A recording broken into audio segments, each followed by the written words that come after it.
Brazilian president has dialed PM Modi, and this of course comes a day after Lula da Silva, the Brazilian president, snubbed the US President Donald Trump over the ongoing tariff tiff.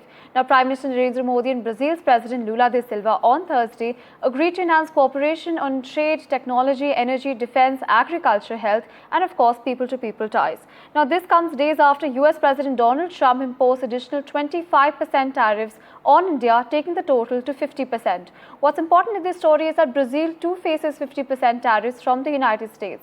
While the US President Trump said that the Brazilian president could call him anytime, the Brazilian president maintained his stance on preferring to call other leaders like PM Modi and said that the US president is not willing to talk.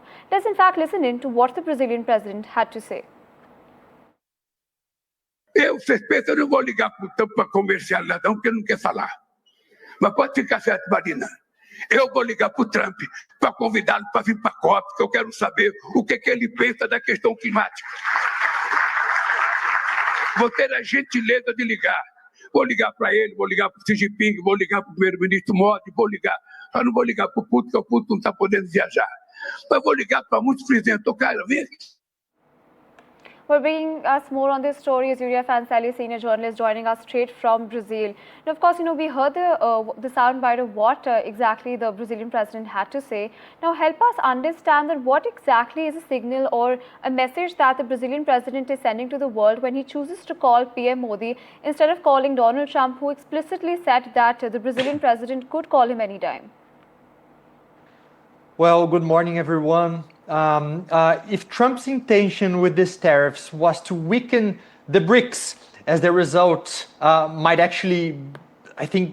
be actually the opposite. One of the main criticisms of the BRICS has always been that the group brings together countries with very different goals. Russia and China have long been aligned in their ambition to challenge US-dominated world order. Brazil and India, on the other hand, joined the bloc not to attack the West, but to gain more visibility and more influence, to push for reforms in global institutions and have more space at the table. Their approach was never about harming the West, but about reshaping the system to be more inclusive.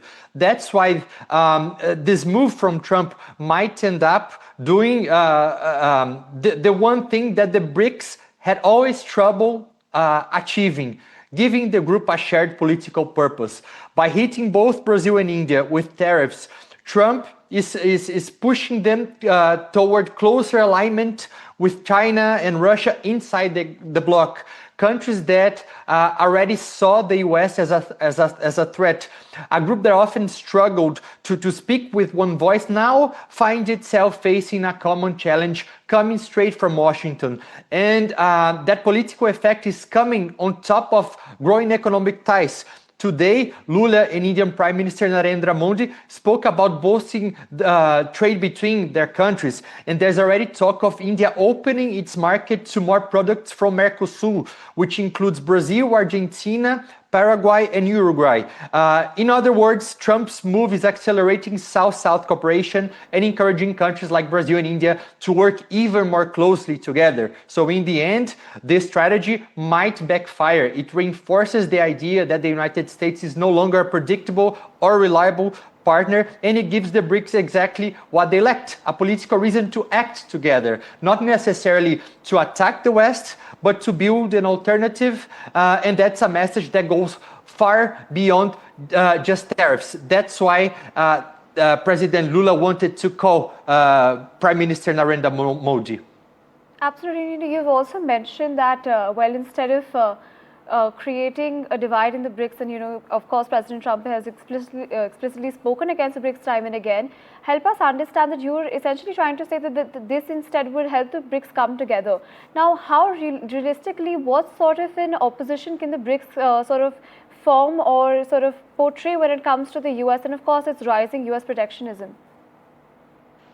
Well, I think it could strengthen especially the group as a unity. If there's if the group has so far been seen as a group of countries that have basically nothing to do with one another, you have a country in Africa, South Africa, you have Brazil in Latin America, China and India in Asia, and also new members that are now that are partners to the bloc.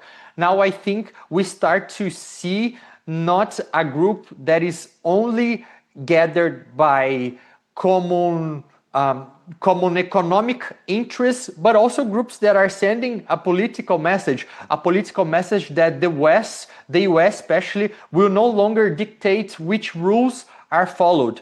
And I think that's very important when we see a world when there's a crisis of the international organizations, such as the UN, such as the World Trade Organization. So I think when these countries that are so different from one another start to feel the effects of the same, right. I won't say the United States. I think it's a way that they can strengthen their own voice. Absolutely.